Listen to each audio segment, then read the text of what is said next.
Okay, so ek het gecomment op een van die ouens op TikTok het gevra wat is van die snacks wat ons in Suid-Afrika eet wat vreemde kombinasies is. Toe comment ek 'n bovrol appelkoeskonfyt en kaasbroodjie. En ek het by 'n vriendin van my Michelle op laerskool geleer en so dit gestiek en toe comment ek dit daarop en een van my beste vriende.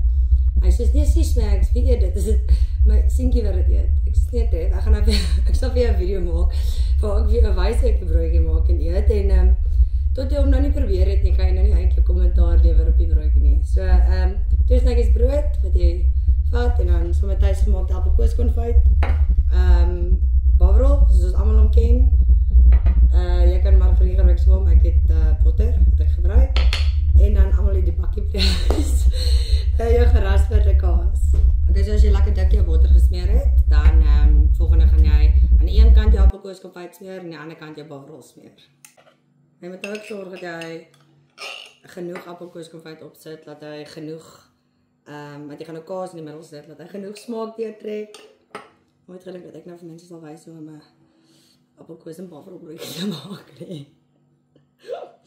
Maar hier gaan ons. En dan aangesien dit my huis se eie dinge is, wil ek nou nie 'n vuil mes in my bovrol weer indruk nie. Dan proe of die appelkoeskonfyt nog lekker is.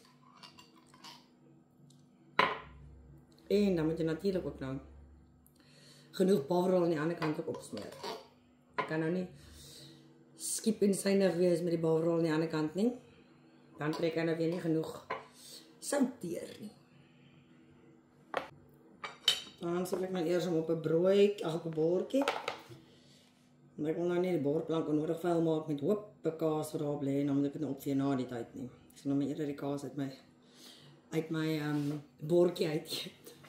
So die algemeen, ek sal kaas op broodjies eet, maar ek gaan nou nie kaas net so eet nie, so. En dan maak jy hom nou toe. Dan kan jy hom nou sny en as jy hom nou wil skuins of reguit of in 4 blokkies of hoe ook al jy wil. Okay, so dan as jy nou klaar jou broodjie gesny het en dan maak jy nou vir jou 'n baie lekker koppie koffietjie. Ek het sommer heuning, plus dan ek het die suikermeisie. Suiker. En dan geniet jy hom nou. Dis 'n baie lekker ouetjie. Ek sal vir julle 'n happietjie vat net sodat ek laat Trevor hom glo ek eet die broodjie en laat dit nie te foefie is vir hom nie. Dis vir my nostalgies. So ja, lekker middag, lekker Vrydagmiddag vir julle.